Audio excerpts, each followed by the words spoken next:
2 दिनों से यहाँ पे हमारी तंजीमी मीटिंगें हो रही थी डिस्ट्रिक्ट वाइज, और पूरी 10 डिस्ट्रिक्ट्स के हमने यहाँ पे मीटिंग्स की। ये फॉलो अप मीटिंग्स थी जो हमने पहले 10 दिसंबर को यहाँ पे मीटिंग्स करके अपने डिस्ट्रिक्ट प्रेसिडेंट्स वगैरह को जो हिदायत दी थी। उसके बाद में आज सीनियर लीडर्स की ये सारी मीटिंग थी, डिस्ट्रिक्ट के जो सीनियर लीडर्स हैं। एक तो हमने उनको जो तंजीमी हिदायतें दी, एक रीच आउट प्रोग्राम के वास्ते, और पार्टी लेवल पे डिफरेंट जो टायर्स हैं उनको कैसे हम फिल करें और मोर इफेक्टिवली कैसे हम लोगों तक जाएं और लोगों की बातों को कैसे हम उजागर करें। एक तो वो पहलू था, और दूसरा उसमें एक पहलू जो उजागर होके आया सारे डिस्ट्रिक्ट्स में से, वो लोगों से ताल्लुक रखने वाली बातें थी। जैसा कि लोगों में इस वक्त एक शिकायत है कि उन्होंने जो मुख्तलिफ अवकात पे, चाहे डिस्ट्रिक्ट एडमिनिस्ट्रेशन हो, चाहे डिपार्टमेंट्स हो, डिफरेंट डिपार्टमेंट्स हो, लोगों में एक शिकायत है कि हम लोगों ने अगर वोट दिए थे, ये समझ के दिए थे कि पिछले 10 साल से यहां पे एक डेमोक्रेटिक सिस्टम का फुकदान था और एक पर्टिकुलर सेक्ट की एडमिनिस्ट्रेशन थी, लोगों के साथ डिस्क्रिमिनेशन हो रहा था।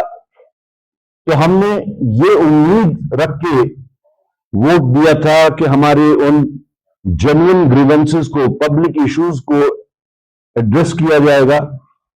लेकिन अभी भी मुकामी सतह पे इन ग्रीवेंसेस का रिड्रेसल नहीं हो रहा है।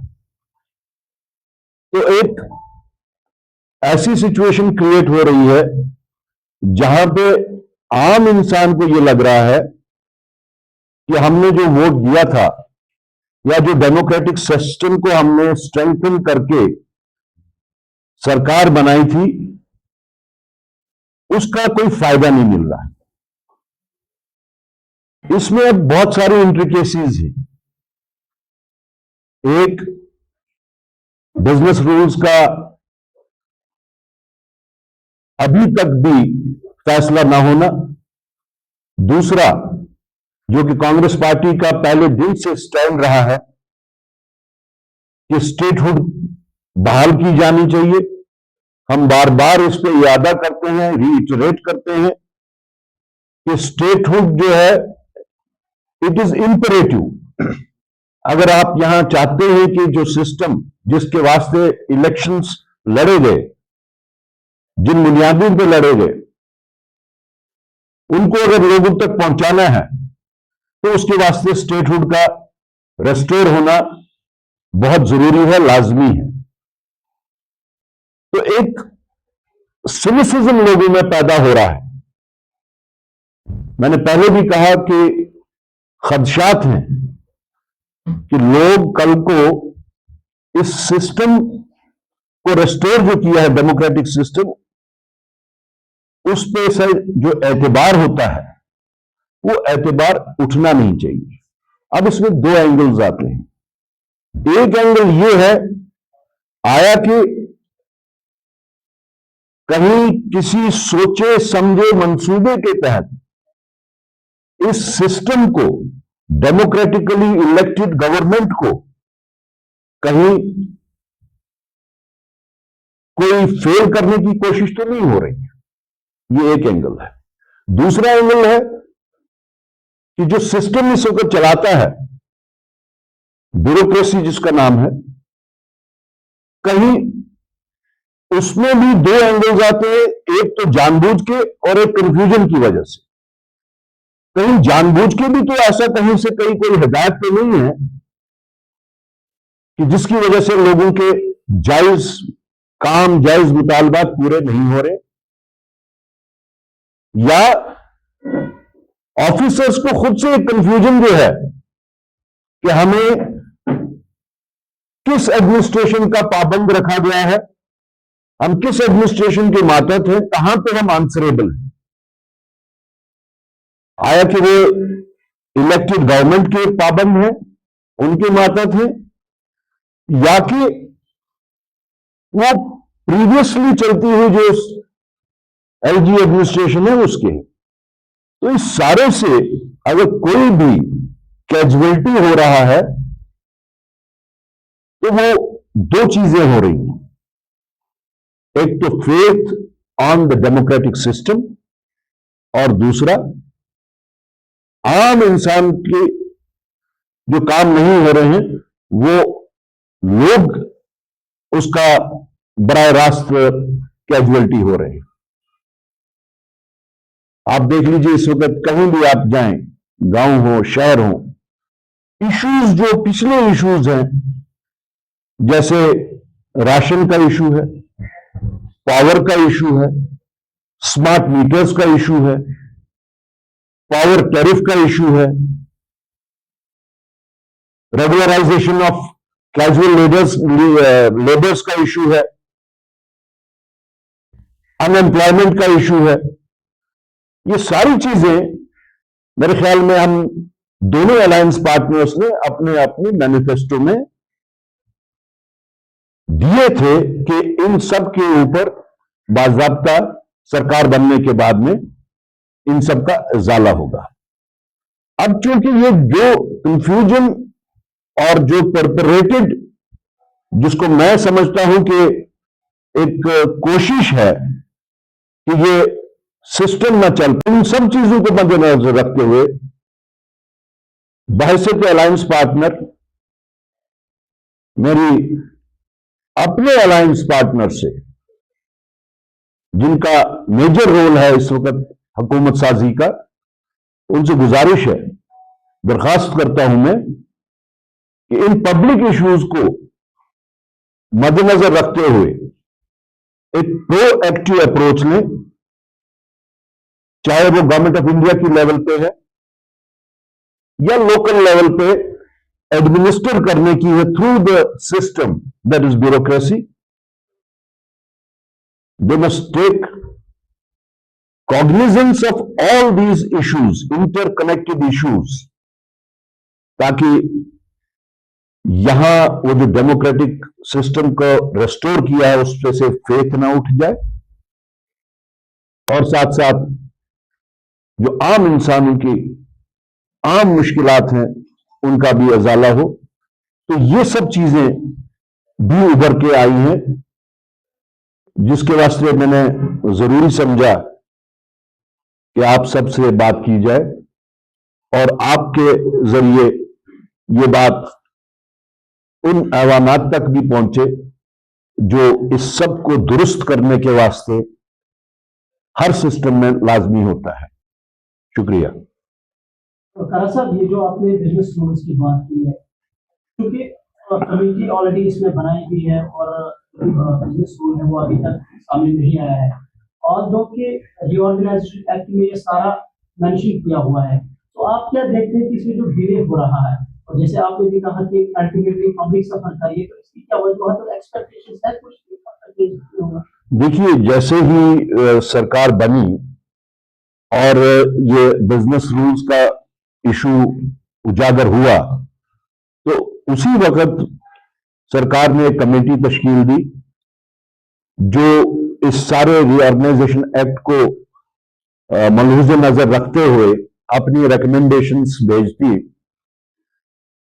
मेरे ख्याल में कुछ देर तक शायद उसमें डिले हुआ मीटिंग को होल्ड करना, किन वजूहात के बिना पे वो तो मैं नहीं जानता, लेकिन अब चूंकि उस कमेटी ने अपनी मीटिंग स्टार्ट की है और शायद कोई रिकमेंडेटरी नोट भी बनाया होगा, तो मेरी तो उसी चीज पे गुजारिश है सरकार से कि ये जो प्रोसेस है रूल्स को रेगुलराइज करने का या अयां करने का, अडॉप्ट करने का, उसको जल्द अज जल्द किया जाए, ताकि यहां जो एक कंफ्यूजन है, चाहे वो खुद साख्ता क्रिएटेड कंफ्यूजन है, ये एक जेन्युइन कंफ्यूजन है, वो दूर हो जाए और हुकूमत साजी सही मानों पे, सही लाइंस के तहत की जा सके।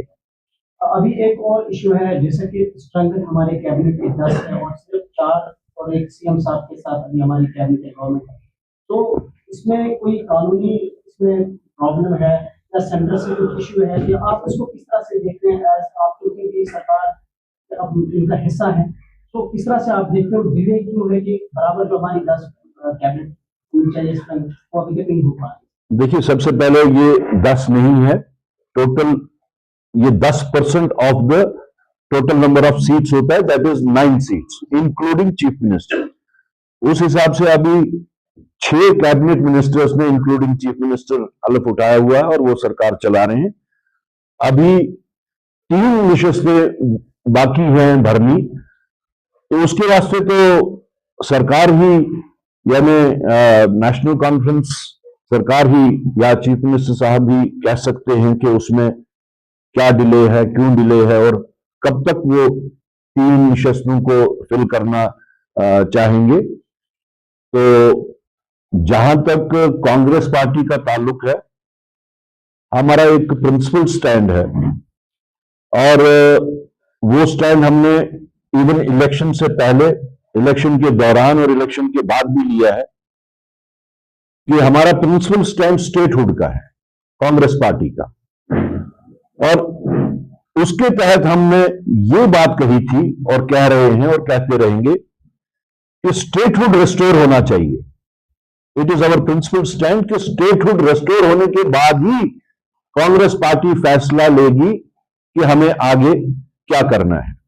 जी साहब, ये जानना चाहेंगे कि हाल ही में खबरें आई थी जो पॉसिबल लीडर्स जो कांग्रेस से चले गए थे अब वापस आना चाहते हैं, ताजुद्दीन साहब का भी नाम आ रहा, बाकी जो लीडर्स आजाद साहब के साथ, ये कोई इसमें हकीकत है क्या, वाकई में वो वापस आने वाले हैं?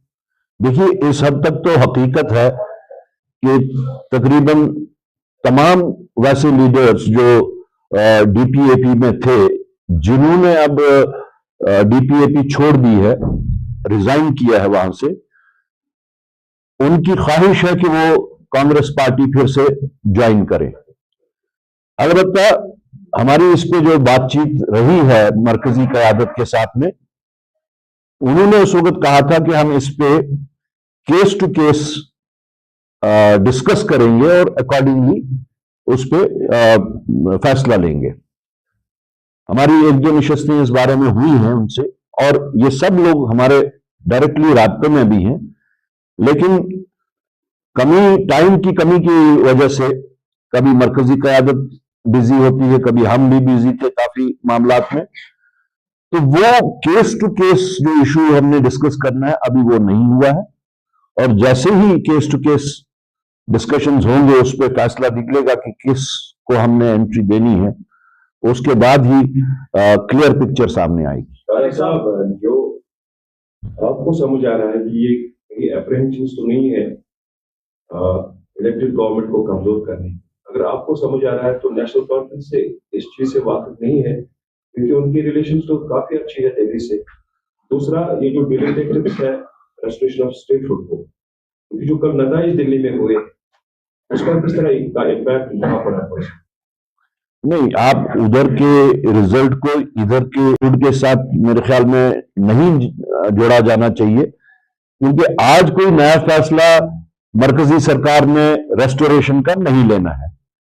ये कानूनी तौर भी और आईनी तौर भी जम्मू कश्मीर का हक बनता है कि उसकी स्टेटहुड रेस्टोर की जाए। प्राइम मिनिस्टर साहब का, होम मिनिस्टर साहब का बारहा, यह आज की बात नहीं है, साल से वो इस बात के ऊपर जोर दे रहे हैं कि जब कभी चुनी हुई सरकार आएगी और हालात ठीक होंगे तो यहां के लोगों को उनका जो छीना हुआ हक है वो वापस किया जाएगा, दैट इज स्टेटहुड। लेकिन हम बार बार इस चीज के ऊपर सवाल उठाते आए हैं कि ऐसे कौन से वजूहात हैं जो हमें नहीं पता, जो यहां के लोगों को नहीं पता, यहां की सियासी पार्टीज को नहीं पता, जिसकी वजह से अभी भी रेस्टोर नहीं हो रहा है स्टेटहुड। बावजूद इसके कि सुप्रीम कोर्ट ने जो अपना वर्डिक्ट दिया उसमें 2 डायरेक्शंस उन्होंने दी, एक होल्डिंग ऑफ इलेक्शंस और दूसरा रेस्टोरेशन ऑफ स्टेटहुड। एक डायरेक्शन पे मरकजी सरकार ने अमल किया, वो इलेक्शंस का यहां पे इनेकाब था, हो गया, सरकार भी बनी, सरकार को काम करते हुए भी मेरे ख्याल में 100 दिन से अब ज्यादा हो गए हैं। लेकिन दूसरी जो डायरेक्शन है सुप्रीम कोर्ट की, उसके ऊपर टोटली मरकजी सरकार आंख बंद किए हुए है। हम बार बार उनसे ये कहते आए हैं, अगर आपने एक डायरेक्शन को फॉलो किया तो दूसरी डायरेक्शन को क्यों नहीं आप फॉलो करते। हमने उनसे ये भी कहा कि अगर आपने ऐवान के अंदर और ऐवान के बाहर, हत्ता के जम्मू कश्मीर की सरजमीन पे भी आके आपने ये कहा कि हम स्टेटहुड जल्द अज जल्द रिस्टोर करने वाले हैं, और आप कह रहे हैं, साथ ही एक कंट्राडिक्टरी एक लफ्ज जो है वो इस्तेमाल करते हैं, अनुकूल, यानी जब वैसे हालात पैदा होंगे तो हमें बताइए कि ऐसे कौन से हालात हैं जो अभी पैदा नहीं हुए जिसके तहत हमारा स्टेटहुड आपने बंद रखा हुआ है, रेस्टोर नहीं कर रहे। तो कंफ्यूजन जो है या डिले जो है वो मरकजी सरकार की सतह पे है। बार बार हम उनसे गुजारिश कर रहे हैं कि इस स्टेटहुड को रेस्टोर कीजिए। आपने जितने भी पॉलिटिकल बेनिफिट्स इसमें से एक्वायर करने थे वो आप कर चुके हैं। अब तो खुदारा लोगों के ऊपर रहम करिए। यहां जब तक स्टेटहुड नहीं होगा, ये जो चुनी हुई सरकार है ये तब तक मुअस्सर तरीके से काम नहीं कर पाएगी। तो इसीलिए मैं कहता हूं कि चूंकि ऐसी कोई सिचुएशन सामने नहीं है जहां पे मरकजी सरकार के पास ऐसा कोई वैलिड रीजन हो कि वो रेस्टोर नहीं करते, तो हम इसीलिए शक की निगाह से देख रहे हैं कि शायद ये जानबूझ के नहीं किया जा रहा है। एक सवाल ये है, अलायंस को रिक्वेस्ट किया जी, क्या आपने अपने अलायंस को जो है रिक्वेस्ट किया कि वो लोगों की जो प्रॉब्लम्स है, तो क्या आपके बीच में और अलायंस के बीच में अभी कोई भी चैनल या टॉक्स नहीं चलती है? क्या आप उनके साथ बात नहीं होती? एक प्रेस के मीडियम से उनको ये बताना कि लोगों की समस्याएं हैं, उनको आप एलजी हाउस या दिल्ली तक पहुंचाइए। तो क्या आपके बीच में जो आपके अलायंस पार्टनर है, क्या अभी कोई भी बातचीत आपकी नहीं होती? देखिए, जहां तक लोगों की बात करनी है, Congress party has its own constituency. Congress party has contested the elections on its own manifesto. I am duty bound towards those people who have voted for Congress party. I am duty bound to highlight their issues, their miseries. मैं आपके माध्यम से अपनी constituency तक जो उन्होंने अपने district presidents और अपने बाकी जो सीनियर लीडर्स थे, वो हम तक जो बात पहुंचाई पिछले 2 दिनों में जो हमारा सिलसिला रहा, उसको हाईलाइट कर रहा हूं, अपनी ड्यूटी फुलफिल कर रहा हूं which I have towards my constituency. This is number 1। Number 2, हमने एक कोहेसिव तरीकेकार इख्तियार करने के वास्ते हमने रिक्वेस्ट की है अपने सीनियर अलायंस पार्टनर्स से कि इसमें एक कोऑर्डिनेशन कमेटी होनी चाहिए बिटवीन द 2 पार्टीज, और उस रिक्वेस्ट पे आई होप कि जल्द ही उस पे फैसला भी होगा और एक कोऑर्डिनेशन कमेटी भी बनेगी। तो उसके बाद में ये होगा कि जो बात आज मैंने प्रेस और मीडिया के सामने की है, वही बात फिर मैं उनके उस फोरम में भी कर सकता हूं once that coordination committee comes into being। तो खरा साहब, जो अभी इलेक्शंस हो गए हैं नगरोटा और बड़गाम की सीट में, आप लड़ेंगे उस पर या आप एनसी को समर्थन देंगे? अभी तक हमें उन बाइपोल्स के में क्या करना है as alliance partners, we have not set on that, because अभी डिक्लेयर भी नहीं हुए डेट्स उसके। I think once the dates are declared we may have to sit and talk about it. सरकार साहब, ये खबर का प्राइवेट हॉस्पिटल्स में उसको एक्सेप्ट नहीं किया जाएगा, किस तरह देखें, और जो आपके अलायंस पार्टनर हुकूमत है वो इसको कैसे एड्रेस करें? देखिए, जहां तक इन हेल्थ कार्ड्स का ताल्लुक है, उनको एक्सेप्ट कौन कौन से हॉस्पिटल्स करते हैं उसकी बाकायदा एक लिस्ट है जो गवर्नमेंट ऑफ इंडिया की स्टेट वाइड उन्होंने एनलिस्ट किए हैं हॉस्पिटल्स। मैं नहीं कह सकता उसमें कि as a matter of policy उनको विड्रॉ किया जा रहा है प्राइवेट हॉस्पिटल्स को। या प्राइवेट हॉस्पिटल्स खुद उसमें से वॉकआउट करना चाहते हैं, जो कि वो नहीं कर सकते। लेकिन ऐसा अगर सरकारी सतह पे हो रहा है कि प्राइवेट हॉस्पिटल्स का नाम उसमें से डिलीट किया जा रहा है बाय एनी रीजन, वो एक सही कदम नहीं होगा। उससे जो spirit of that health card जो है, वो स्पिरिट डिफीट होगा। बिकॉज आई डोंट नो किस एक एंगल से की है, बिकॉज कुछ चीजें ऐसी हैं जो गवर्नमेंट